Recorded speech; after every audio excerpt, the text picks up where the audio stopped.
Сайн байцгаана уу? Хулан бит хоёр подкастын шинэ дугаарт тавтай морил. Хэрв та подкастын маань өнөөдөр анх хүлээн аван үзэж байгаа бол энэхүү подкастын маань зорилго мэдлэгээ хуваалцах. Энэ зорилгодоо би кино урлагийг ашигладаг юм.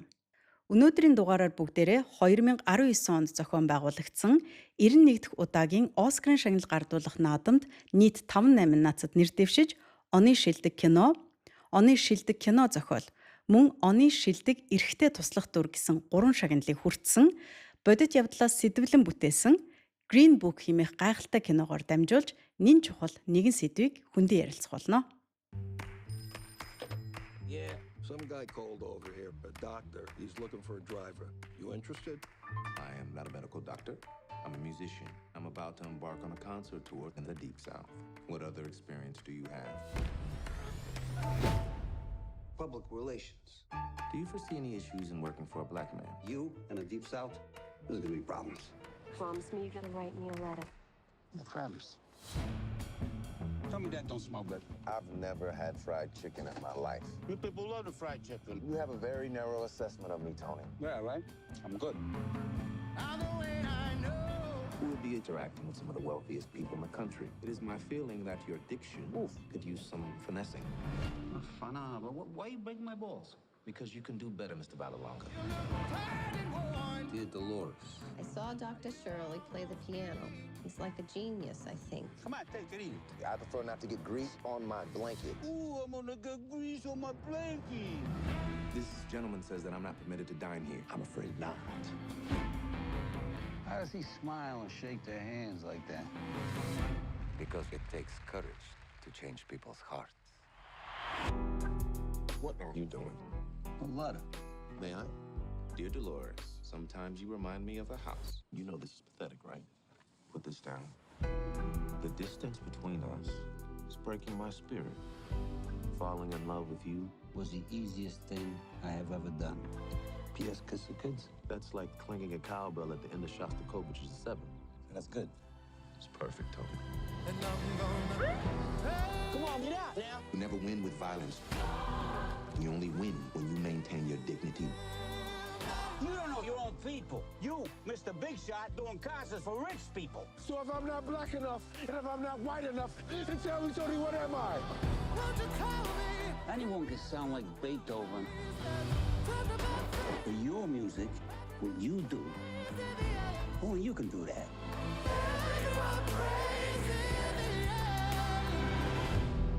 What do we do about the bones? We do this.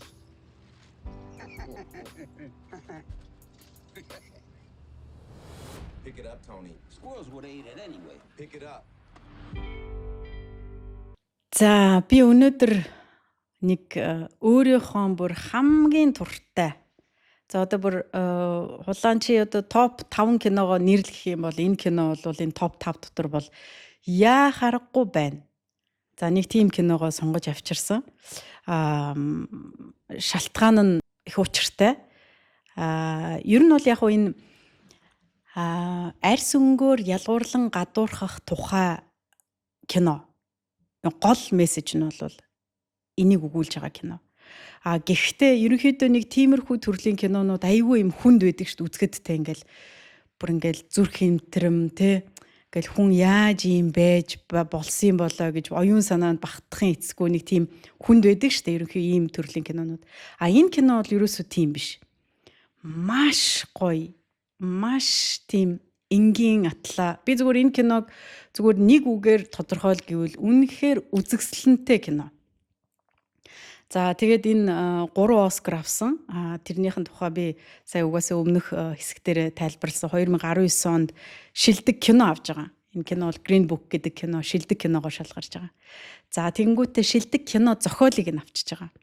За тэгээд энэ кинон дээр тоглодог Махашала Али энэ бол миний бас бүр маш дуртай жүжигчдийн нэг. Тэр жүжигчин маань шилдэг эрхтэй туслах дүр.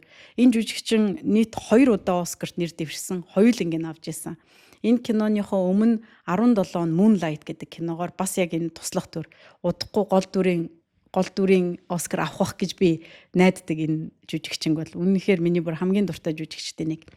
За тэгээ кино зохиол нь юугаар онцлог юм бэ гэхээр энэ өөрөө бодит үйл явдлаас сэтгүүлсэн кино байхгүй юу. За тэгэнгүүт энэ киноны гол дүр нь Тони Валолонго гэдэг. Одоо энэ дээр нөгөө Вега Мортенсен тоглодог. Бас нэр дэвшсэн. Гэхдээ шагнал бол авч чадаагүй. Вега Мортенсен тоглосон. Тэр Тони Валолонго гэдэг энэ кинон дээр гарч байгаа бодит хүний том хүн энэ киноны зохиолыг бичсэн. Ник Валолонго. Тэгээд өөрөө энэ киноныг нэг юм жижигхэн сцен дээр гардгийг. Тэр нөгөө Тоник дуудаад нэг юм хоолны газар нэг юм жижигхэн боксын дотор суучихсан нэг жоохон жижиг мафийн босс маягтай нэг тийм хүний дүрт тоглож байгаа Оги гэд.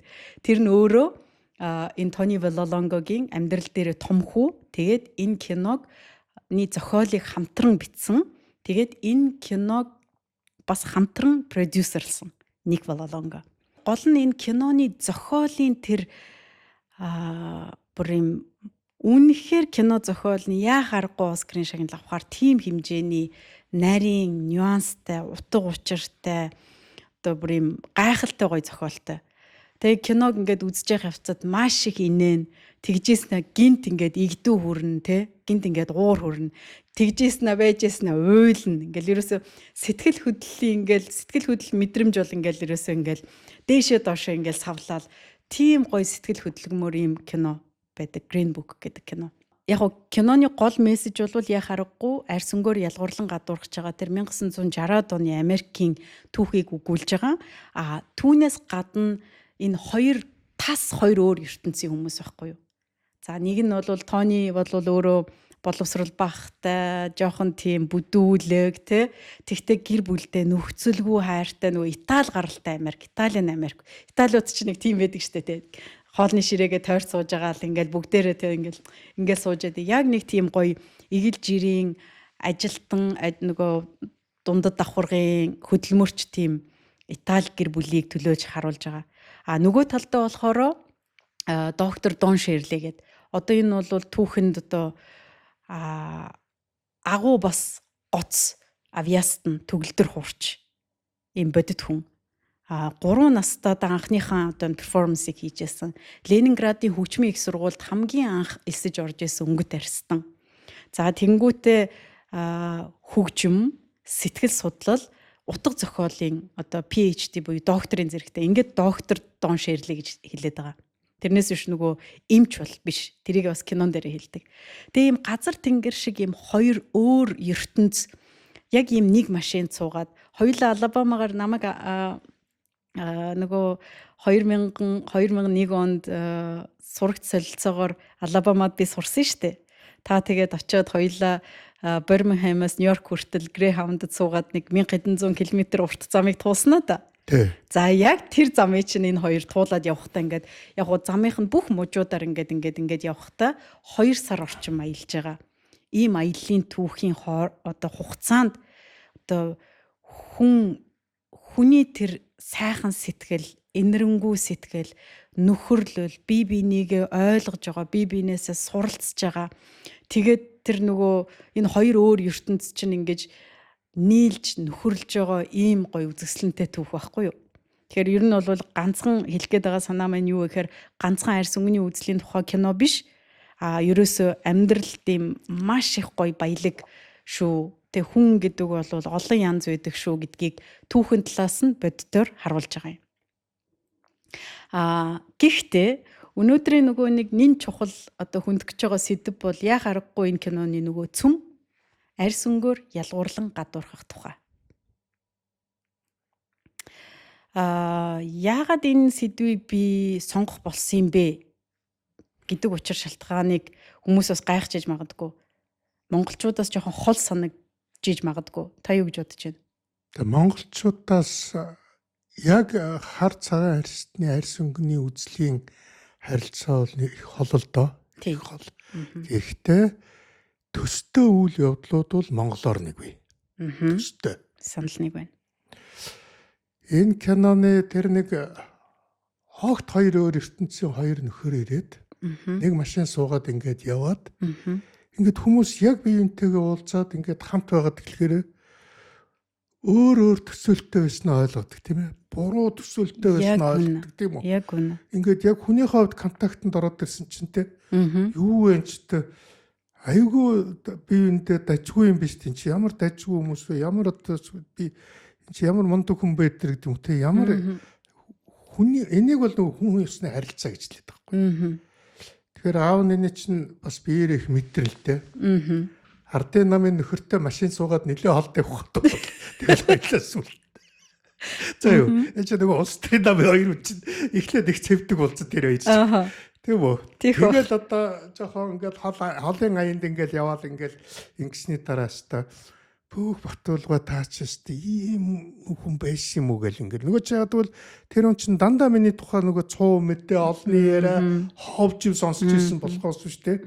Надтай цууг ингээд байж үзээгүй. Тийм үү. Би бол нэлээ хүйтэн царайтай ардын намын нөхөр ороод ирэхээр за энэ ч ястаа өдргээл дотроо эхлээл бодно шүү дээ. Ингээл алс явж итлээ хоёлоо тийм ээ. Тэгээд хоол аваач идэл одоо зовлон жаргалаа хаваалцаад яриа хөрөөгөө яриад ингээд нөгөө хүний харилцаа. Энийг бол хүний харилцаа гэдэг байхгүй. Энэ хүний харилцаа бол энэ хүн төрөлхтний түүхэнд бол одоо айгүй халтагдсан. Бүр нүгэлтэй муухай халтагдсан. Хүн харилцах явдал бол аимшигтай муухай алдагдсан. Бүр шинэстэй яг үнийг хэлэхэд бол одоо энэ хүн төрлөختөнд байж байгаа арьс өнгөний үзэл шиг ийм утга учиргүй ийм мунгаг тэнэгтэй бүр одоо жигшмээр үзэл бол энэ арьс өнгөний үзэл байхгүй. Яг үнэ. Бүр энэ бол бүр шинжлэх ухааны үед ямар ч утга учиргүй те. Яг үнийг хэлэхэд одоо бид нар ч бүгдээрээ Африкс гаралтай. Тэгэлгүй яах вэ? Тэр Дон Шерли чи бидний өвг эцэг байхгүй. Яг үнэ. Бидний чи өвгдөө эцэг байхгүй. Бид нар чи бүгдээрээ ийм бидний элен цулан чи яг энэ Африкт ийм хар арстай хүмүүс байсан байхгүй юу? Одоо энэ хүн төрөлхтний генийн судалгаа юу зүгээр бүгд 0 хар арстай гарч ирсэн заа юу. Мэдээж бүгдэнд нь байгаа. Тэгээд яг нөгөө Азууд чинь янз бүрийн тамагл байдаг л да их цас дэгтэй газар очиод ингээд ониж гүсээр байгаа юм алгар болцсон тий. Хүүтэй агаарт нөгөө тархины жоох юм өөрчлөгдсөн ч гэдэг юм уу тийм ээ. Ерөөсөө нөгөө дасан зохицох биологийн хувьсэл явж байгаа шүү дээ тий. Болоод би нөгөө хар өвгөөсөө шал өөр болцсон байхгүй юу? Тийм. Тийм үү? Цагаан арстнууд дээр Европын тайгарууд аквч очиод тий. Бас харь арстнаас шал өөр болцсон. Илүү зөөлөн нартай илүү юу гэдгийг бүрхэх газар очсон тийм үү? Бид нэр арай нарлагдууд гэхдээ арай сэрүү газар очсон гэдэг. Ингээд салбарлцсан болохоос биш тийм үү? Яг үндэ ч бидний одоо миний охины цуснд ч миний цуснд энэ хүн төрөлхтний бүхэл үндэсний ясны цус яваа юм шүү дээ. Генэнд. Ген нэг юм шүү дээ чинь. Тийм. Генээс бид нар салгаад зүгээр л ингээд нэг жоохон орчин дасан зохицоод өөр болцсон байхгүй. Тэгсэн чинь одоо тэр кинон дээр чинь тэр нэг цагтаа нар гарч ирээ тэр нэг тэр шоглж тэр нэг арьс өнгөний тэр нэг үнэн тэнэг зангаа гаргаж байгаа тий. Бүр нэг арайчтай гэмээр тий. Тэнд нэг их мухай юм. Тэгээд яг би яг яагаад энэ яг монголчуудаас яагаад хол санагдж гин гэж танаас асуух гэж байгаагийнхаа тайлбарыг нь одоо ингэ хэлэх гэж байгаа. Яагаад энэ арьс өнгөөр ялгуурлан гадуурхах гэдэг сэдвийг өнөөдөр подкастнда энэ киногоор дамжуулж ярих болсон бэ гэхээр саяхан 2026 оны 2 дугаар сарын 5-наас 6-ны шилжих шөнө Америкийн нэгдсэн улсын ерөнхийлөгч Дональд Трамп гэдэг хүн өөрийнхөө X гэдэг хуудас одоо хуучнаар бол Twitter гэж хуудсандаа нэгэн пост оруулваа. За тэр пост нь ямар пост байсан бэ гэхээр одоо хууч X ерөнхийлөгч Барак Обама, түүний гэргийн Мишель Обама хоёрын толгойг бичний биен дээр байрлуулад хойдлынх нь аян нөгөө Lying Sleeps Tonight гэдэг ийм ая явуулаад ийм жижигхэн анимашн хийнгүүтээ түүнийг дэлхийн хамгийн хүчрхэг гүрний ерөнхийлөгч одоо Твиттертэй жирглээ. Тэгээд үүнийг учир битүүлгээр 12 цагийн дараа устгасан байдаг. За үүнийг ингээд цагаан ордон янз бүрийн тайлбар хэлсэн. Гэхдээ тэр нь бол факт нь юу гэхээр яхаарахгүй Дональд Трампын хаягнаас ийм жиргээ явсан. Тэгээ үүнтэй холбогдуулаад сая 3 сарын одоо яг сарынхан дараах нь юм уу да Барак Обама Дональд Трампыг энэ үйлдэлээс уучлахгүй байхыг хүссэн. Одоо миний мэдж байгаагаар бол уучлахгүй байсан үйл явдал байхгүй. Би энийг яагаад энэ монголчуудаас хол вэ гэж хол юм шиг сонсогдчихж магадгүй. Гэхдээ үгүй. Яагаад гэхээр өнөөдөр бидний үр хүүхдүүд одоо нөгөө өмнөх дугаараараа хоёлаа ярьсан шүү дээ тий. Нөгөө оюун ухаан нь бүрэн гүйцэд боловсрч дуусаагүй байгаа бидний нялх үр хүүхдэд өсвөр үеийнхэнд маань энэ интернет гэдэг юм зах хязгааргүй юм орон зайн дээр олон үндэстний одоо хүмүүстэй харилцаж байгаа. Найз нөхөд болж байгаа. Ирээдүйд үр хүүхдүүд маань олон үндэстэнд очиж амьдрна, суралцсан. Тим хүмүүстэй хамт ингэж оршиж байна шүү дээ тий. Тэгэхээр одоо зүгээр л өөр хин нэгэн хэлсэн бол яах вэ?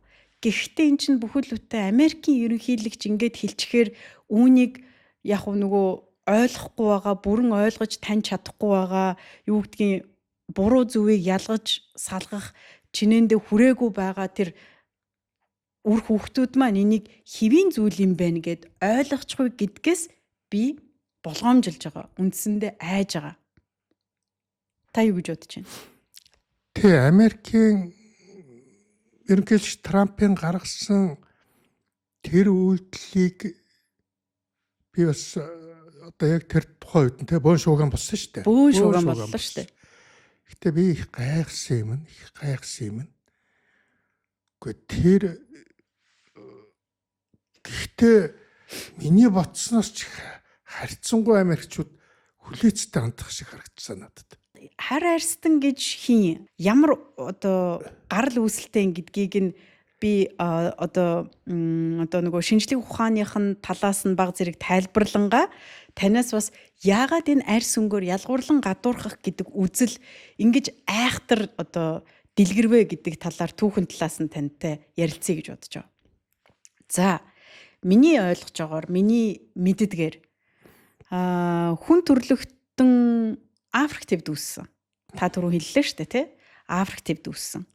За энийг 1960-ад оны нөгөө археологийн одоо олдураар 1960-ад оны үед олоод үүнийг 2017 онд одоо 60-ад оны үед технологи жоохон одоо маруухан байжгаад 17 онд тэр олсон олдураа дахин одоо бүр гений наривчилсан шинжилгээ янз бүрийн олон төрлийн одоо судалгаа шинжилгээнүүд хийж агаад хүн төрлөختөн 300 мянган жилийн өмнө Африк тивд үүссэн байна гэдгийг олж тогтоосон.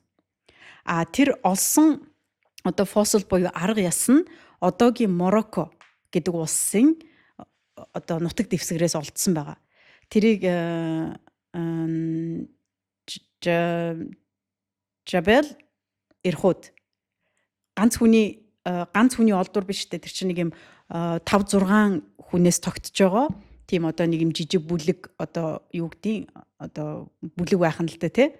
За ингээд 300 мянган жилийн өмнө бид Homo sapiens-уудыг ярьж байгаа. Homo sapiens-ийн өмнө Homo erectus, Neanderthal-ууд гэдэг олон төрлийн хүний өөр төрөлтөнгүүд бол байсан шүү дээ. Одоо бид нар бол Homo sapiens. Yuval Noah Harari-гийн Sapiens-ийг уншсан ч сүүлд нөгөө Томьёо Бодигийн орчуулсан Мөхөл дүүрэн хүний түүх гэдэг бас гоё ном байгаа. Энэ болгон дээр энэ мэдээллүүд бүр маш тодорхой нарийн байж байгаа. Дээрэс нь би саяхан одоо энэ 2025 онд бүтээгдсэн BBC PBS 2-ын хамтарч бүтээсэн Эла Ал Шхеми. За би нэрийг нь жоохон буруу хэлж магадгүй шүү. Им палеонтологч хүүхэн хөтлөөд им 5 ангит human буюу хүн гэдэг нэртэй им маш гоё баримтат кино бүтээсэн байдаг. 2025 оны бүтээл хүмүүс маань YouTube-с бараг олоод үзэх боломжтой байна. За тэр баримтат кинон дээр тэр өмнөх төрлүүдээс ахуулаад Homo sapiens-ууд өнөөдөр бид нар яаж ийм өндөр оюун ухаантай, ийм өндөр одоо хөгжилтэй хүний төрөлтөн болж өдийг хүрсэн бэ гэдгийг тэр 300 мянган жилийн өмнөх тэр Мароккогийн тэр арга яс фослоос нь эхлүүлээд тайлбарлаж өгч байгаа юм. Тэгэхээр бүх хүн төрлөختний өвөг дээдс Африк твд бий болсон. Homo sapiens-ийг Хар арснуудаас бий болсон. хар арснууд, бид нар хар арснууд. Энийг би дараад нь нэг бүр сэтгэл сэргэм гоё юм ярилцлагаар одоо баталгаажуулж авсан. Тэр нь одоо Ричард Докинс таны бас дуртай одоо зохиолч штэ тий. Эрдэмтэн. Гэхдээ зохиолч гэж бас давхар явж байгаа шүү. Асар олон гоё номнууд бичсэн. Английн хувьслын биологч Ричард Докинс. Дарвины хувьслын биологийг одоо маш том өөрчлөлт шинжилт хийсэн шүү дээ. Наривчлаад өгсөн. Өөрөөр хэлбэл Дарвины чинь төрөл зүйлийн хооронд явж исэн чинь Докинс гений хооронд байна шүү наачна. Яг үнэ. Нээсэн. Гений одоо Ягаад Докинс Нобелийн шагнал авахгүй юм би одоо болтол гайхалгаа. би ч гэсэн гайхаж байгаа. Тэр Selfish Gene гэдэг ном одоо 1976 оны ном. Энэ жил яг 50 дахь жилийнх нь anniversary одоо удахгүй болох гэж байгаа. Selfish Gene буюу одоо аминч ген гэж орчуулах юм уу да тий. Тэр номын зохиолч 2016 онд Америкийн нэгдсэн улсын нийслэл DC-гийн нэг маш том үндэсний музейд болсон конференц одоо ингээд тайзан дээр сууж байгаад олон эрдэмтэд сууж байгаад ингээд одоо олон сэдвэр л ярилцж байгаа. Тэрэн дээр Ричард Докинс юу гэж хэлсэн гэж одоо бүгдээрээ YouTube дээр гуглдах юм бол байж байгаа. We all are African. Бид бүгд Африк гаралтай. За шууд зүгээр шууд энгийн хэлэх юм бол бид бүгд Африкчууд гэж хэлээд яагаад гэдгийг босоод ингээд самбар дээр одоо 6 сая жилийн өмнө ингээд бид нар бол бичнээс ингээд эхэлтэйгээд ингээд бүх ингээд нөгөө ургийн модыг ингээд зурж агаад маш гоё тайлбарлаж өгч байгаа Ричард Докинс. За тэгэхээр хүн төрөлхтөн Африк твээс гаралтай. Үүнийг нь шинжлэх ухаан бүр 110% батлаад нотлоод өгчихсөн байна. За тэгээд одоо ойролцоогоор 65-аас 70 мянган жилийн өмнө хүн чинь бид нар чинь угаасаа л ирэл хайгуулчихэд штэ бид хоёр анхны дугаар дээр л ярьжсэн те. Африк твээс одоо их нүүдэл эхэлсэн. За хамгийн түрүүнд ойрхот орнууд руу, тэгээд Аз руу, тэгээд Европ руу, тэгээд Австрали руу, тэгээд Америк руу гэд ингээд дэлхийн ингээд бүх твүүд рүү бид 65 мянган жилийн өмнө их нүүдэл эхэлсэн. За тэрнээс хоошоо ингээд бидний нөгөө тухайн улс орныхон байгаль орчинд зохицохын тулд гений хувьд дасан зохицохын тулд нөгөө одоо ген маань өөрийгөө амьд үлдээж дахин хувилах зорилготойгоор ингээл ерөөсөө өөрчлөлт дасан зохицох өөрчлөлт хийгээл бид нар юм өөр арьс өнгөтэй нүдтэй юутай ингээд болоод хувирцгаасан.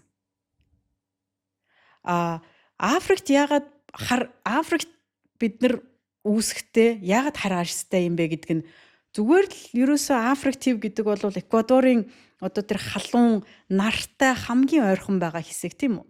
Тэгэхээр нар гэдэг чинь өөрөө хит ягаан туяа гэдэг айхтар зүйлийг ялгаруулж идэг. Түүнээс хамгаалахын тулд ерөөсөө меланин гэдэг ийм пигмент одоо бидний бүх хүнд байгаа шүү дээ. Меланин гэдэг тэр пигмент.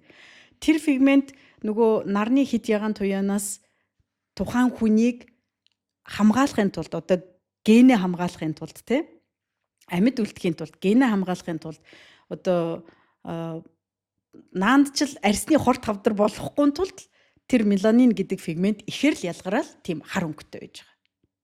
Тэрөөсөө симпли энгийн л тийм. Манай маш их тийм нартай говьд очих юм бол хар арьстай шиг хүмүүс таардаг шүү дээ. Тий? Бүр хар. Яг л Африкийн хар шиг шихгүй те. Гэтэ яг харахаар Монгол дүрхэнд бүгд Монгол. Тийм үү? Зүгээр тэр нөгөө нарнаас хамгаалсан пигмент их өндөртэй. Тий. Яг тийм хар арьстай шиг одоо энэ пигментийн хар арьстай шиг ийм улсууд их явна шүү дээ манай нартай газрын. Ерөөсөө байгаль дэлхийн байгалаас хамгаалах гэх тэр хар арьстай байгаа шүү дээ. Тий. Яг үнэ. Тэгэхээр тэр нөгөө Ричард Докинс чинь нөгөө Selfish Gene гэдэг ном чинь ерөөсөө утга нь бидний ген өөрийгөө хувилах гэдэг одоо ганцхан зорилготой.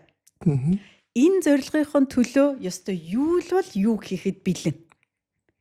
Тим айхтар дасан зохицогч, тим айхтар амьд үлдэгч, тим одоо ер бусын зүйл юм а гэдгийг тайлбарлаж хэлээд байгаа тийм.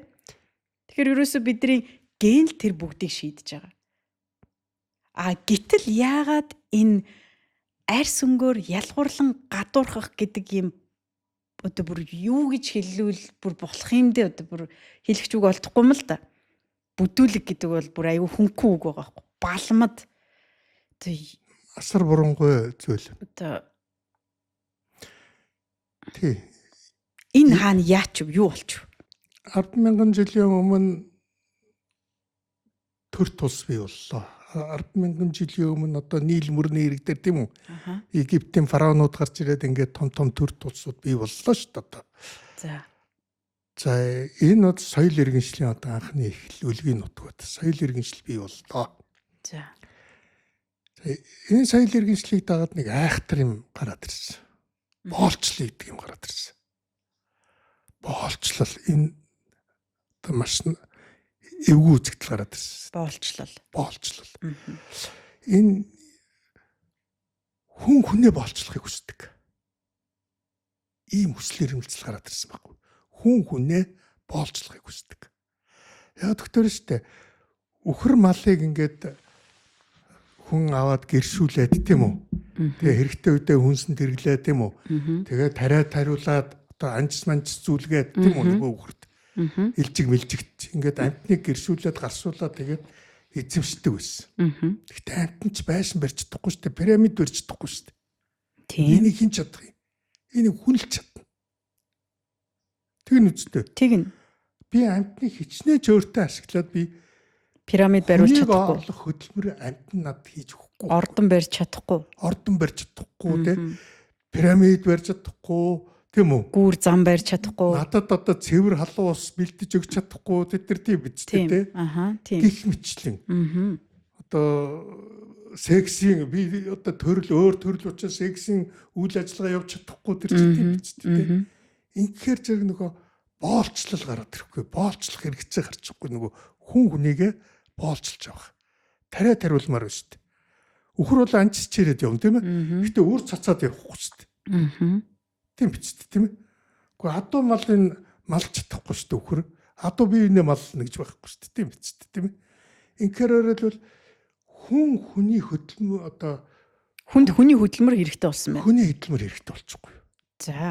За эндээс гэдэг боолчлол эхлэхгүй юу? Тэнгүүтээ тэрийг боолчлох аргаар боолчлын нийгэмд байж арай арьс өнгөний үзлэр ороогүй. Тийм мэдж байгаа. Тий. Тэгээд анхны боолчлын үед бол тэр арьс өнгөөр ялгуулж боолчлдог байгаагүй. Тийм. Зүгээр л дайчин омог очиод нэг омгийг ялах юм бол тийм ээ. Нөгөө тэр ялагдсан омгийнхныг авчраад боол барлаг болгодог. Тийм үү? Өөрөөр хэлбэл хүчээр тэр арьс өнгө нь хамаагүй.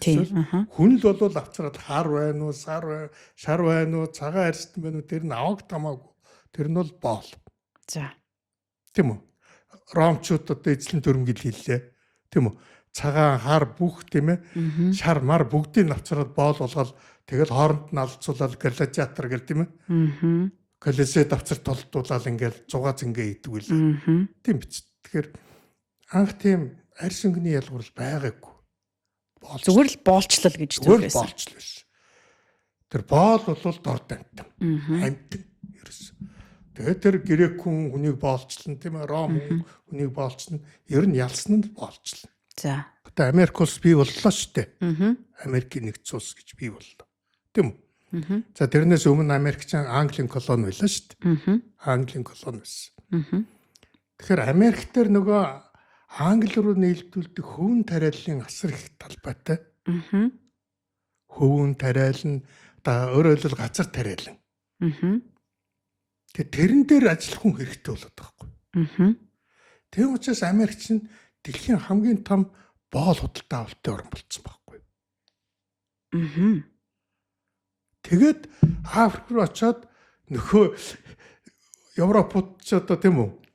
Африк руу очиод хар арьснуудыг олцолж яваачаал Америк руу зардаг юм болсон байхгүй. Өөрөөр хэлбэл Америк өөрөө боолчлын үндэстэн болоод боолчлын одоо том орн болоод ийм болчихгүй явж байна. Тийм учраас ерөөсөө тэр боолчуудыг Америк руу зөөж авчиж зардаг байлаа шүү дээ. Одоо энэ хар арсны боолчл чинь. Ийм л учиртай. За тэгэнгүүт чинь энд чинь тайлбар хэрэгтэй шүү дээ. Одоо Тэг яагаад хар арст ингээд тийм үү? тий яагаад хар арстнууд үгүй одоо боолчлолоо зөвтгөхийн тулд хар арстнуудыг одоо боолчилсныгоо зөвтгөхийн тулд Нэг үзэл суртал гарна үзэл шүү. суртал гарч ирэх хэвээр гарч ирж тарна да тийм үү? Тэгэхгүй бол тэр чинь одоо ямар ч талаасаа хүн талаасаа шашин талаасаа ямар ч талаасаа ерөөсөө авцалдахгүй болоод байна да. Тий. Тэгэхээр чи нэг юм үзэл гарч ирэх хэрэгтэй болох гээд байна да тийм ээ? Тий. Тэгэл тэр үзэл чи юу гэсэн үзэл гарч ирсэн гэхээр хар арстнууд бол ерөөсөө л амьтантай адилхан тийм үү? Доод төрөл юм аа. Гэт Тэгээ ийм үзлэл гаргачихгүй. Энэ бол зүгээр л доод төрөл юм. ухаандаа бол ерөөсөө зорилго нь бол тэр Америк гэдэг улсын эдийн засгийг хөдлөх гэж байгаа тэр том тариалан талбай юу байдгийн те одоо Египт пирамида байруулж ордноо байруулж исэн бол Америк бол одоо тэр том эдийн засаг юу лээ нөгөө газар тариалан бүх юмнуудаа хийлгэхийн тулд ажилтан одоо Тэг. хүн хэрэгтэй хүний хөдөлмөр хэрэгтэй болсон. Тэнгүүдээ хүний хөдөлмөр хэрэгтэй болонгууд нь боолуудыг худалдаж авдаг болсон. Тэнгүүд Америкт боолуудыг зарахын тулд одоо тэр бүх хүмүүс тэр Африк руу явж хар арснуудыг Маш сайн авчираад бизнес байхгүй юу? одоо тэгж л хэлэх юм уу да тий одоо Асар том бизнес бол эргэлттэй бизнес болсон байсан байх нь шүү дээ тий. Хамгийн том боолчууд худалдаа өгч болчихгүй юу? Тийм. Тэнгүүд Америкуудад одоо тэр ажиллах хүчийг нийлүүлэхийн тулд тэр ерөөсөө Африк гэдэг твээс Тэгээд хүмүүс тэр зөөцсөн үйл байна ажиллагаагаа зөвтгөхийн тулд яасан гэхээр тийм үү? Энэ бол ерөөсөө л доод төрлийн одоо тийм үү? Угаасаа л байглаасаа ийм доод төрлийн амт юм болгдсон байхгүй. Одоо ухаанда 65 мянган жилийн өмнө Африк твээс гараад Америк твд очисон байх нь шүү дээ өнөө ид чинь тийм үү? Тэнгүүтээ Америк бол Европ твд очисон байх нь шүү дээ. Тэнгүүтээ буцаж дайлаар мордонгуудаа өвдөөц дээр очингуудаа тэднийг одоо том онгоц онгоцоор нь одоо яргалж авчираад гэр бүлээс нь салгаж аимшигтайгаар нөгөө Мел Гибсийн нөгөө Калиптус гэдэг кино байдаг үстэй бас тий бүр аимшигтайгаар авчираад тэгээ тийшээ өвгдээцсийнхаа нутгийг өвгдээцүүдийг авчираад зараад тэгээ эднэр бол доод гарлын хүмүүс юм аа. Хар арьстай болохоор эднэр амтнаас ялгаагүй. Юу хүснийг хийх ёстой эднэр гээд болчихсон байх нь тийм ээ? Тий. Аимшигтай. Тэгэхээр би боолчлын тэр цаад эдийн засгийн хүч шалтгааныг л яриад шүү дээ. Яг тэгвэл хүн шиг ажиллах хүч байхгүй шүү дээ. Тийм шүү дээ. Амьтан хүн шиг хөдөлмөр хийж чадахгүй. Тэгэхээр зэрэг тэр хөдөлмөр хийдэг ажиллах хүч хэрэгтэй болсон учраас л тэр боолчл бий болохгүй. Ухаанда Хажууд нь бас чи хар арснууд дараа нь бас яг үндэ бас чи эмэгтэйчүүд боолчлт байсан юм шүү дээ. Тийм ээ? Бас жоохон гаж үзэгдэл шүү дээ, тийм ээ? Яг энэ чинь эмэгтэй хүн боловсрох ирэхгүй байлаа шүү дээ. Яагаад гэж байгаа юм? Эмэгтэй хүн боловсролд эмэгтэй сургуульд цагаан арьстай эмэгтэй сургууль сурна гэдэг бол бүр сенсац, шок бүр тэ бүр бөө нийгмийн эсэргүүцэл тийм ээ? Тэр бол зүгээр л гэрийн авгаа одоо гэрийн одоо юу зүгээр л боол байх шүү дээ. Одоо үгүй энэ одоо Иранд яваад байгаа энэ эмэгтэйчүүдийг дорд үздэг чинь угаасаа л цагаан арьстай Европт тийм л нийгэм байсан шүү дээ. Америк тийм л нийгэм байсан шүү дээ. Эмэгтэй нь бол гэрийн бол. Хар арьст бол талбайн бол. Энэ хүн төрлөختөн чинь ингэж нөгөө галзуу солиорсон байхгүй юу? Тийм үү? Энэ бол зүгээр л бүр одоо дээд зэргийн боронгүй явдал шүү дээ. Дээд зэргийн боронгүй. харин тийм.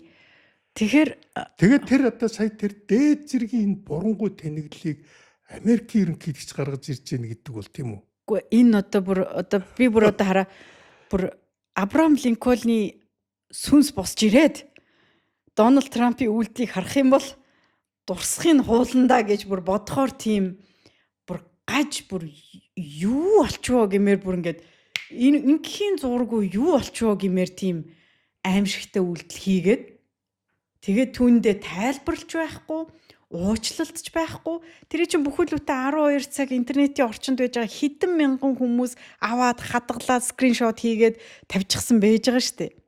Одоо би ч гэсэн угаасаа одоо энэ подкастаар тэрийг нь харуулна. Скриншот хийгээд авчихсан учраас тий.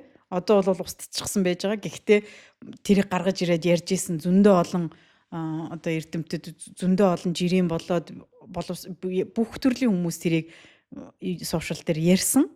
Чимээгүй бол бас байгаагүй шүү. Гэтэ нөгөө чимээгүй гэдэг нь нөгөө аимшигтай том юм нөгөө юу одоо нөгөө юу гэдэг вүлээ нөгөө бослог болох бах дайны юм байхтаа гижсэн чинь тийм зүйл болоогүй л та гайхаад байгаа болохоос биш. А тэр бол яг интернет орчинд энэ яг юу болчихвоо гэмээр тийм гэмээр юм бол болсон байхгүй юу. Тэгэхээр ийм гаж балмад бурангуй үзлийг одоо интернетэд хийж суугаа энэ том гүрний тэргүүн гэдэг бол одоо тэгэд үр хүүхдүүд маань хойч үе маань арьс өнгөөр ялгуурлан гадуурхна гэдэг бол зүгээр л боловсролын мэдлэгийн анхан шатны энгийн мэдлэг байхгүй хүний л гаргах үйлдэл гэд би хэлжүүл болох уу? Арьс өнгөөр ялгуурлан Трамп гадуурхах. бол одоо бичиг үсгийн боловсралтай, Трамп бас тодорхой хэмжээний ихтэй сургууль төгссөн тийм үү? Америкт байж байгаа бас их олон цагаан арьсны ийм арьсны үзэлтэй арьснууд бас байна шүү дээ. Тэр ч бас боловсралтай өдр тийм үү? Үгүй асар боловсралтай хүмүүс ийм үзлүүдийг гаргадаг гэдэг маань өмнөх үеэсээ нөгөө нэг буруу итгэл үнэмшлийн аваад өвлөөд ингээл яваад байгаа л гэсэн үг байгаад болж таарад байгаа байхгүй юу? Тий. Тэгэхээр зэрэг л энэ ер нь энэ хүн төрлөختөн бас ийм мунхаг шүтэл гэдэг шүү дээ. Тий. Ийм мунхаг шүтэл гэдэг шүү дээ. Одоо яг урд нь бол энийгээ сайн ойлгодоггүй нэрээ ч одоо ингээд энэ бурхан их ялгаатай бүтээсэн юм байна тийм ээ. Хар арьсны бүр юм дорд юм байна гэдэргээд ангилсан юм байна ч гэдэг юм уу тийм үү? Одоо энэ техникийн кастинг систем ч гэдэг юм уу тийм ээ. Иймэрхүү юм байсан. Гэтэл одоо нөгөө шинжлэх ухаан гарч ирээд тийм ээ. Шинжлэх ухаанч бүгдийг худлаа гэд нотолж шүү дээ. Тий. Тийм шүү дээ. Докинс одоо шинжлэх ухаанч аль хэд Дарвинаас гэтэл нотолсон баг. Тийм. Наач худлаа Тийм. бүгдээрээ бид Африкаас гаралтай. Тийм. Бүгдээрээ хар өвгдээдтэй. Тийм үү? Бүгдийнх нь ген нь тодорхой хэмжээнд хар арьснууд Африкчуудын ген бидэрт байгаа. Тий. Бидэнд одоо гений үндсэн суурь нь хар арьсны гентэй байхгүй юу? Одоо үндсэн суурь нь. Үндсэн суурь нь. Тийм үү? Тэгээд Европт очиж жоохон мутацд орсон, Азад очиж тийм. Монгол их гээд мутац болцсон тийм үү? Тийм л болохоос биш. Суурь нь бол тэр Африкч ген байж байгаа. Тий. Ашгүй ингээд шинжлэх ухааныг нотолцсон. Хамгийн гол нь одоо энэ шинжлэх ухааны үед ийм юм ярьж байгаа Трамп гэдэг бол тийм үү? Гол аюул одоо энэтэй холбогдоод нэг том шүүмжил гарч ирсэн. За энэ шинжлэх ухааны мэдлэгийг бид хүмүүст хүргэж чадаагүй юм байна шүү бас. Харин яагаад вэ? Юу Энэ чадаагүй юм байна шүү. Энэ одоо шинжлэх ухаан Трампын харин нэг юм бэ. Хүн ямар нэгэн дээд сургуулийн дипломтой байж болно тийм ээ. Гэтэ шинжлэх ухааны суурь мэдлэггүй бол тэр бол боловсрал биш. гэж уг нь тэр хүн үзсэн юм уу? Үздэг юм уу? Биш ээ. Юу Одоо өөрөөр хэлбэл шинжлэх ухааны мэдлэггүй нэг боловсралтай гэж хэлэхэ болиё гэдэг яриа гараад байна шүү дээ. тийм. Тэр төлбөр ойлгомжтой. Үгүй харин Маргалдах зүйл биш Трамп шүү дээ. шинжлэх ухааны боловсрал байхгүй юу хаа? Гол нь. Өөрөөр хэлбэл Трампаар юу илэрээ гарцсан гэхээр хүү энэ шинжлэх ухааны бас нэг анхан шатны боловсрал байхгүй бол яг ийм мутак одоо ийм дебил хүн гарах юм байна шүү. Тэгээд Шинжлэх ухааны боловсралтай хүмүүс тийм ээ. Энд чи бүгд мэднэ нэг тийм бичдэг тийм. үгүй харин тийм. Трамп бол шинжлэх ухааныг хизээч хаашаач байгаагүй заяа. Трамп ч ерөөс би боловсралгүй хайртай гэд нэрлэж зарлалт шүү дээ өөргөө. Энэ боловсрал шиг худлаа болох юм хогийн юм байхгүй зарлалтгүй шүү дээ. Гэхдээ Трамп боловсролууд дайрахтаа дандаа шинжлэх ухаанлууд дайрдаг. Ийм хүн онцлог. Шинжлэх ухааныг бүр шинжлэх ухааны хэрэг юу байгаа гэдэг хүн л байхгүй. Тэгээд энэ нь бол гайвуулаа гараад ичгүй. Шинжлэх ухааны тий бүр гай болох бол бүр баг улаан цам шинжлэх ухаан бол дандаа хотлоо ярьдаг гэдэг шүү дээ. харин Ойлгож байна уу? Тэгэхээр энэ хүн чинь ийм арьс өнгөний үзэлтэй байж магадгүй болчиход байгаа байхгүй юу?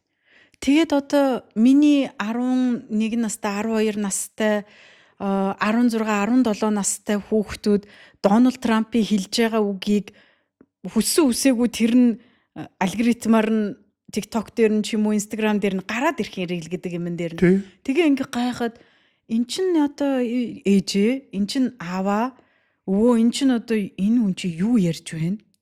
Тэ? Яг одоо өмнөх дугаар дээр ярьдагчлан нөгөө critical thinking буюу одоо шүүмжлэл сэтгэлгээнд одоо суралцж яваа суралцсан байж байгаа суралцж яваа хүүхдүүд бол энийг бүр ингээд энэ шинжлэх ухаан энийг ингэж бүрэн дүүрэн тайлбарлсан байж хагаад энэ хүн юу ярьж байна гэх тийм одоо хүчирхэг сэтгэлгээтэй байна. Тэгж ойлгохгүй бас хэсэг хүүхдүүд залуус байгаа штэ тий. Тэгэхээр тэдний одоо оюун ухаанд бол зүгээр л энэ бол тийм Дональд Трамп тэгсэн юм чинь би бас тэгчгээд юу буруу ах вэ? Юм сүртэй. Энд чинь сүртэй асуудал биш штэ гэж л сүртэй асуудал биш штэ гэж бодоод жижигхэн зүйлийг хинэггүй орхингууд тэр нэг мэдсэн асар том зүйл болчихсон явж идэг тохиолдол зөндөө бийж идэг штэ тий. Тэгэхээр харин тий жишээ нь тэр Green Book гэх кинон дээр одоо нэг айгүй тийм эмгэнэлтэй дур зур гараад байгаа шүү дээ. Тийм ээ. Тэр нөгөө тэр гайхамшигтай төгөлдөр уурын сонсоод ангааж байгаа царай арьснууд тайзнаас мунгут арьсны үцэлт болчихж байгаа шүү дээ. Би бүр тэр эсгүүдийг ингээ үзээд бүр ингээ дотор ингээ бүр ингээ бачуураад ингээ бүр ингээ бүр нөгөө игдэн хүрээд ингээ хүн яаж ийм одоо тэр би одоо тэр арьсны үзэл дээр тэр хар арьснуудын цөхөрдөг нь аргагүй шүү дээ тийм ээ. Тийм шүү дээ. Гэхдээ тэр Луи Армстронг хөрх яаж явсан бол? Бурхан минь шүтмээр те Луи Армстронгийг одоо бүр би бол одоо зүгээр бишрээ хүчдэг сонсохоор л тийм ээ. Гэхдээ тэр цагаан арьснууд ямар ч тэр гайхамшигтай цагаан арьснуудын хажууд тэр хүн тэр ертөнцийн гармоныг яаж гаргаж чадчихна те тэр Луи Армстронг Майкл Джексон яаж энэ ертөнцийн гармоныг гаргаж чадчихна тийм үү? Гэтэл тэрийг юу гэж үзээд байгаа юм бэ тэр хүмүүс? Сая Sinners гэдэг киногоор тэр blues гэдэг хөгжмийг бас үнэхээр бүр гайхамшигтай үзүүллээ шүү дээ тий. Сая Оскар. Тэгээд бүр Америк өөрөө иргэншил нь хар арьсны иргэншил. Яг үнийг хэлэхэд Америк чинь. Үгүй тийм бидтэй ааваа. Blues. Ерөөсө blues дээр суурсан. Америк соёл иргэншил чи явж боолчуудынхаа иргэншил байх. Тэр одоо боолчуудынхаа соёл дээр би болсон юм шүү дээ. Тэгчээд ичгүй тэднийг боолчлоо. Тэр ч одоо харин тэгээд яг тэнд чинь нэг юм энэ тэр киноны хэлээд байгаа юм хүн ийм тэнэг юмшүүл гэдэг юм шүү дээ. Хүн ийм тэнэг юмшүү хараад тэр төгөлдөр хоор тоглож байгааг нь хараад уйлж байгаа тэр цагаан арьснууд тий. Тайзнаас монготонд оромжлоо тий. Өөрийнхөө гэрийн жорлон руу оруулахгүй гадаа модон жорлонд ороод ирээ гэд хэлж байгаа шүү дээ. Тий. Та энд хоол идэж болохгүй. Энэ зоогийн газарт хар арьстай хүн хоол идчихсэн түүх байхгүй гэдэг байгаа шүү дээ. Тэгэхээр тэгээд тэнцэнэ тоглуулах гад тэр киноны тэр нюансын ер нь айгүй их буруу тайлбарлт юм а. Энэ зүгээр арьсны үзэл биш.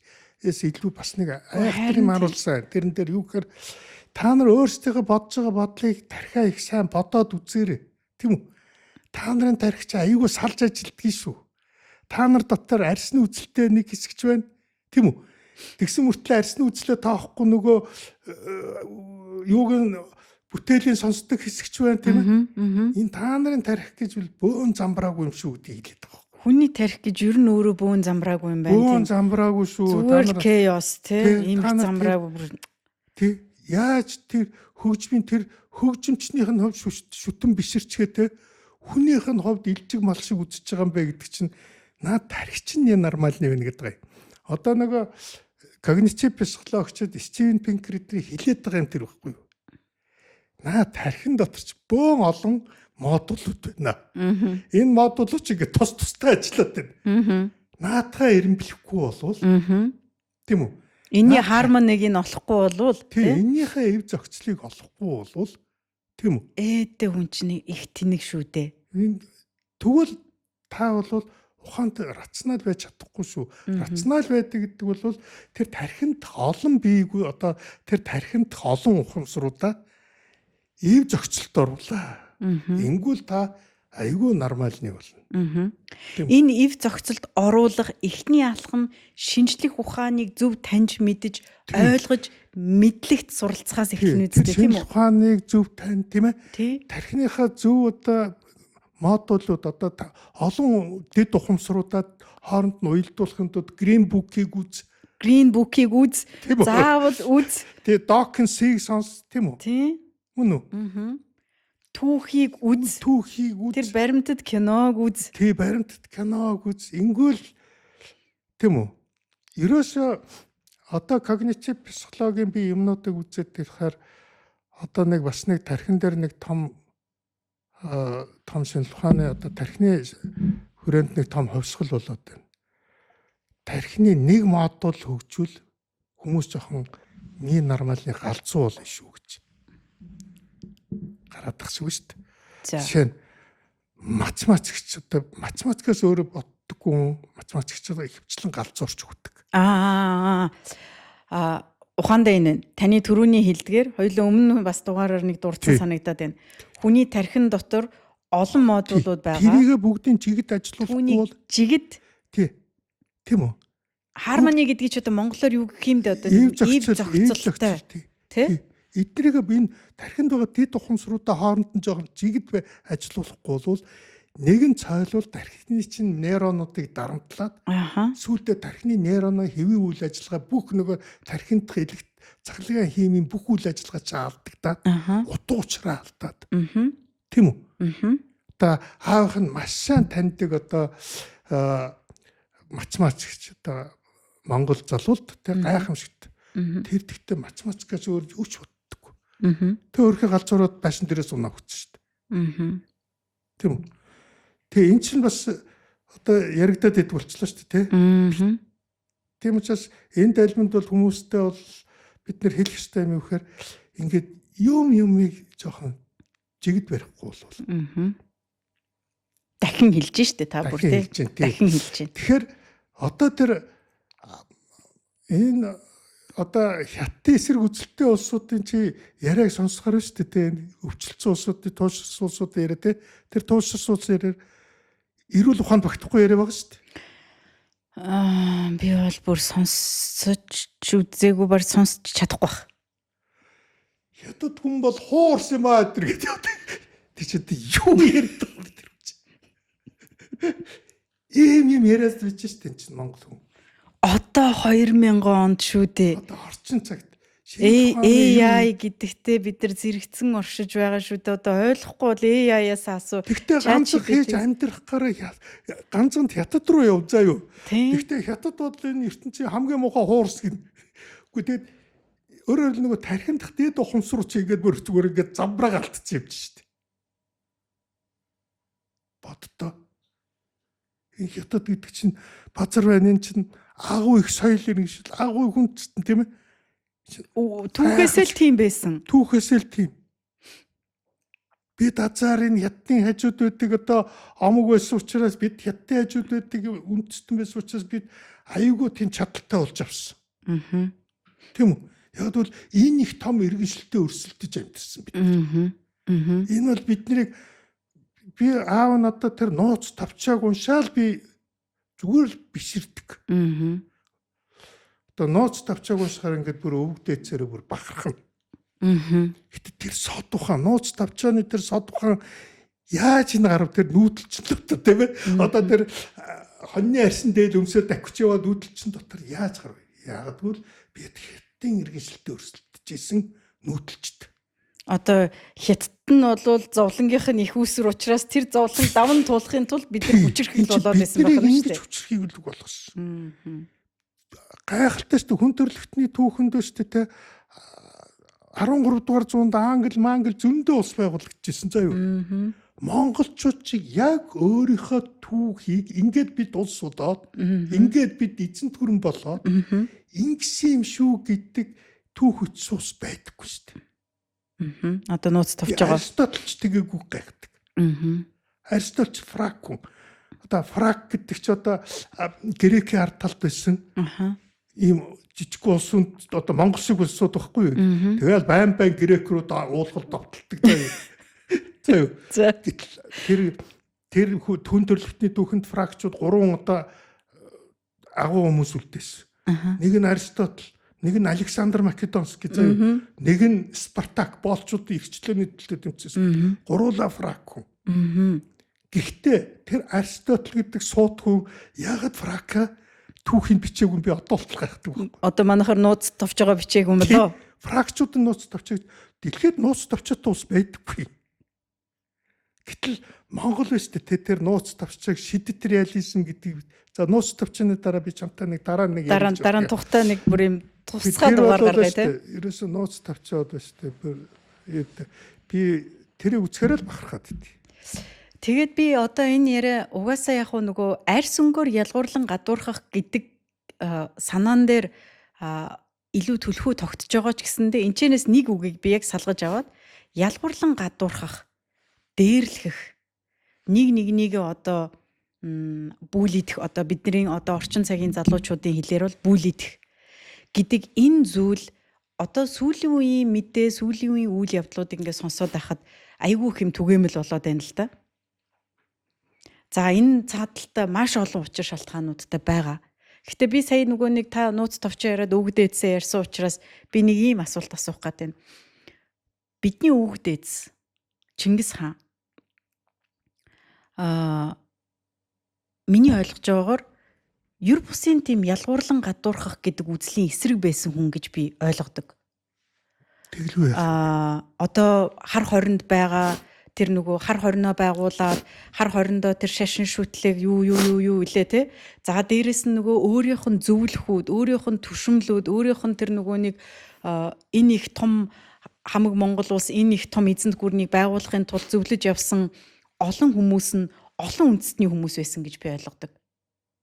Тийм үү? Тэгэхээр бид нар ямар ч байсан бидний өвөг дээдс ялгуурлан гадуурхах гэдэг зүйлийг ерөөсөө хүлээн зөвшөөрдөггүй гэвэл бараг болчих واخа тийм үү? Тийм хүмүүсийн үр сад шүү дээ уг нь бид нар тийм үү? Тий, харин би одоо ер нь би монголчуудаа энэ 13 дугаар зууныхаа одоо тэр өвөг дээдсийнхаа суув бэлгийг нэг эргэж үзэрчээл гэж гоогаад байдаг байхгүй. Гэхдээ үзэхдээ философи утгаар. Философийн талаас нь мэрэгэн ухаан талаас нь нар. Жохон шинжлэх ухааны нүдээр хар. За яа одоо бити 13 дугаар зууны зөвлөлтийн профессорууд үзэл сурталаар бити хараарай. Тийм үү? Тэгхийн бол та нар яг ингээд тэрийг ингээд харах юм бол 13 дугаар зуунд хүн төрөлхтөн дотор монголчууд шиг ийм олон ургалч үзлийг зөвшөөрдөг. За юу? Боолчлол байхгүй. Ийм нийгэм байгаагүй. Монголчууд яг дайн хийгээд боол одоо олзлогцыг авчирсан урчуудад их хидчил авчирдаг байсан. Урчуудын. Тэр ч боолчууд ч байх. Ер нь 13 дугаар зууны одоо монголчуудын одоо генийг авах юм бол дэлхийн бүх цус байж байгаа. Бүх ген байгаа. Шүү. Тийм үү? Одоо викингүүдийн генч байгаа. Тэглгүй. Бүгд ядтын тэр чинь ойрхторнод морнод бүр тийм. Ер нь 13-нд бол 15 дугаар зуунд одоо монголчуудын генийг шалгаад үзэх юм бол заа юу. Энэ үн төрөлхтний бүх ген Монгол дээр байдаг. Дийлэнх болгох нь байгаа. Монгол бол ер усын байдаг шалтгаан тэр. Яг бол тэр үед асар их алсын генүүд нийлж одоо лот хүчирхэг ген бий болсон байна. Хүчирхэг ген бий болчихсон. Одоо хаа байсан Африк, Европ, Вьетнам, энд Монгол дээрээ тэр генүүч бүгд уулзлаа шүү дээ. Тэр Африкаас хойш анх удаа генүүд бол Монголын эзэнт гүрэнд уулзсан. Энэ бол тэрүүгээр гайхамшигтай. Гэхдээ ерөөсөө гайхамшигтай. Тэр би аав нь Ромын одоо Ватиканы хам ламд Марко Пологийн ах аав нь чөлөө Николо Поло аавгах нь хэлж байгаа байхгүй юу, нөгөө хар оронд очсон тухайга. Өмнө нь ирээд явсан нар тэр кинон дээр хэлсэн бэл. Тэр нь яг нөгөө хожим нь Ромын одоо хамтлон болсон. Гэхдээ тэр үед Иерусалимын одоо хам байсан. Тэрэнд очиж хэлж байгаа юм. Яг нөгөө Монгол руу явах экспедицээр дэмжүүлэхгээ хэлж. Тэгээд тэр хар оронд тэр монголчууд ямар юм бэ гэсэн чинь ярьж байгаа байхгүй. Хар оронд ингээл энэ ертөнцийн бүх шашин бүх үндэст ингээ байж байгаа гэсэн чинь ертөнцид яаж юм байж болдгийг ингээ нөгөөд ерөөс ухаан санаанд нь буухгүй. Одоо тэр үеийн одоо хамгийн өндөр боловсралтай хүн шүү дээ тэр чинь. Тэр хүнд нөгөө авгах нь тайлбарлах гэ бүр ядна үгүй ингээд болоолаа дотод тэгээд тийм үү бүгд л тэнд хар орны тухай яриад байгаа байхгүй. Тэгэхээр бидний өвгдөөц шүү дээ тэр нууц тавчааг бичдэг тэр ухаан байдаг тийм. Тэр хар ойронд биш тэр олон үндэстний тийм улс байгуулсан шалтгаан тэр хятад гэдэг том иргэншилтэд өрсөлдөж шүү дээ. Тийм шүү дээ тийм үү.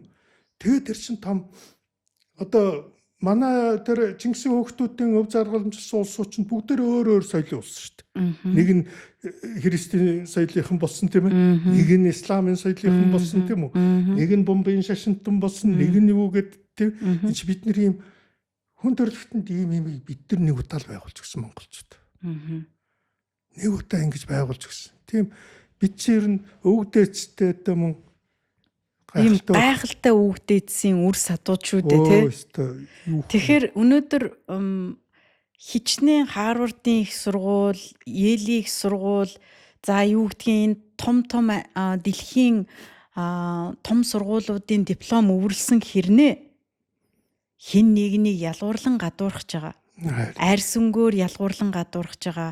Шашин шүтлгээр нь ерөнхий төрх байдлаар нь тий нийгмийн гарал угсаагаар нь баян ядуугаар нь ялгуурлан гадуурхаж байгаа гэдэг бол чиний тэр өвөрдөлсөн Харвардын диплом, Йелийн диплом бол зүгээр л юу ч биш чи юу ч сураагүй ямар ч мэдлэгтэй хүн бол биш шүү гэд хэлчихэд буруудахгүй тий? Буруудахгүйгээр барахгүй биш шүү чи. Хоёрдугаарт бол Монгол хүн биш шүү гэд хэлчихэд буруудахгүй яагаад гэвэл шүү дээ чи 13 дугаар зүүнийхээ агуу түүхийг л тэрийг мэдхгүй монгол хүн гэж ярина. Гайхалтай. Тийм үү? Тэрийг чи мэд. Тийм үү? Гэхдээ чи Монголын алтуураг хааны ордонд шүү дээ бүх шашныхан байлаа. Тэр хатад батад одоо тэр одоо манай Хувлаа хаан гэдэг чинь тэр Занааду гэдэг ордныг анх дэлхийд ингэж барьж одоо юу түүнээс хойш Занааду гэдэг үг одоо дэлхийд гарлаа шүү дээ. Тийм үү? Тэгэхээр чи тэр Монголын тэр хар орон хааны алтуураг дээр очих юм бол чи энэ ертөнцийн эзэн байхаас яах юм бэ л гэж харна. Тэгээ тэр нь олон ургалж үзэлтэй. Тэр олон ургалж тэр шашин машинаар би энэ ялгарх гадуур одоо нэг хэсэг манай алтуургийнхан дотор чинь христийн шашинтнуудаа умгаалал өдр заа юу. Дараа нь яжсэн чил бомбын шашинтнууд тэгэл төвдөө шүү тэгэл ингээд тэр тэгтээ хоорондоо хэзээ шашны хэрүүл идэггүй. Гайхалтай. Боддоо. Чиний хэлдгээр одоо жишээ нь Чингисийн одоо засгийн газрын гишүүд нь олон шашныхан дандаа янз бүрийн шашныхан. За юу? Олон үндэстнийхэн бас. Олон үндэстнийхэн. Тийм үү? Тэрэн дотор чинь хятад байна.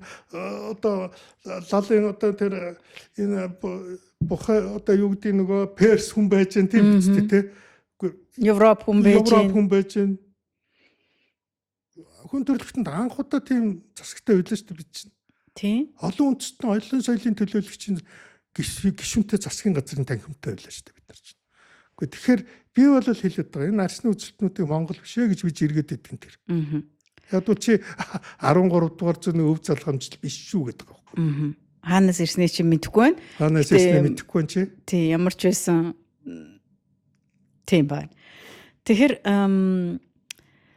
өнөөдрийн бидний санал болгож байгаа Green Book гэдэг киног үзээд ямар ч байсан арьс өнгөөр ялгуурлан гадуурхах гэдэг гол цөм санаа нь бол тэнд явж байхдаа тэр цааталтаа бүр асар нарийн нюанстай хүний оршихуйн одоо тэр гайхалтай одоо мөн чанар, баялаг чанар тий. За энэ дээр бол ёстой сэтгэл судлалыг сонирхдаг хүмүүс бол эмпати гэдэг ойлголт байдаг. Энэ бол энэ кинон дээр бол үнэхээр жинхэнэ төгс утгаар нь эмпати гэдэг зүйлийг харуулдаг. Тэгэхээр альч талаас нь бодсон энэ киног үзээрэй. Тэгээд Хулан бит хоёр подкастын энэ дугаарыг үзэн суугаа залуучуудаа, залуу үеийнхэндээ арьс өнгөөр ялгуурлан гадуурхна гэдэг нь бол зүгээр л балмад үйл явдал. Яагаад вэ гэдгийг сая бит хоёр чадах ядгаар шинжлэх ухаан талаас нь, түүхэн талаас нь тий зүгээр л биологийн хувьсэл талаас нь, олон талаас нь тайлбарлахыг оролдлоо. Тэгээд дээрэс нь бид нэр өвөг дээдсээрээ бид нар жишээ авч хэллээ. Тэгээд мөн хин нэгнийг ялгуурлан гадуурхаж, дээрлэхэж, бүүлидэж байна гэдэг бол энэ хүний ёсноос гажууд энэ ёс бус ямар ч одоо орчин цагийн нөгөө хиймэл оюун ухаантай хөл нийт зэрэгцээд амьдрах гэж байгаа энэ шинэ үеийнхэнд бол ерөөсөө байж боломгүй мөн чанар шүү гэдгийг одоо бүр дахин сануулж хэлье гэж би хэлмээр байна. Яг үнэ, яг зөв. Би тэгээд дахиад хэлье. Монгол хүн арсны үзэл ярьж байгаа бол тэр хүн монгол хүн биш чүүгээд би бүр зориуд хэлье заяа. Энэ бол монгол хүн биш. Тэгээд төгсгөлд нь би хэлмээр байгаа монголчуудаа. Би зүгээр нэг юмыг л гайхаж биширдэг. Тэрний үхээр зэрэг за одоо шинжлэх ухаан бол надад арсны үзэл шиг утгагүй юм байхгүй гэдгийг нотолчлоо шинжлэх ухаан. Баталсан. Маргаангүй. Бүр маргаангүй баталсан. Түрүүн хэлдэг Докинс одоо профессорын тэр лекцийг үзэх хэрэгтэй шүү дээ тийм биз? Харин би 13 дугаар зуунд монголчууд энийг яаж мэдээдсэн бэ л гэж би гайхаад идэх байхгүй. Тийм л суу бэлэгт өвдөөцтэй л одоо адтай хүмүүс шүү дээ тий бид нар чинь. Тэд нэр ерөөсөө л нэг тийм үзэлтэй байсан баа. Тэнгэр үзэл гэдэг чинь тэнгэрийн дор бүгд адилхан шүү дээ л гэсэн үг. Маш гоё. Тэнгэрийн дор бүгд тэгш ирэхтэй. Бүгд адилхан шүү. Бүгд яг адилхан. Тэр за энэ өгүүлбэр бол гайхалтай гоё төгсгөлийн өгүүлбэр байлаа. За баярлалаа. Маш их сайхан сонирхолтой чухал яриг хамтдаа өрнүүлсэн аавда маш их баярлалаа. Тэгээ та бүхнийгээ Green Book гэдэг киног заавал үзээрэй. Амралтын өдрөөр гэр бүлтэйгээ хамтдаа сууж агаад энэ маш гоё киног үзээрэй.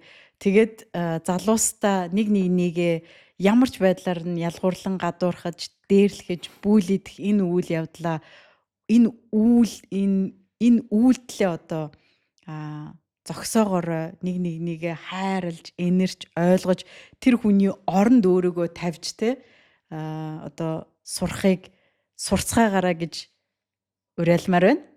Өнөөдрийн дугаар өндөрлж гин, дараагийн дугаараар уулзтлаа. Түр баяртай. Баярлалаа.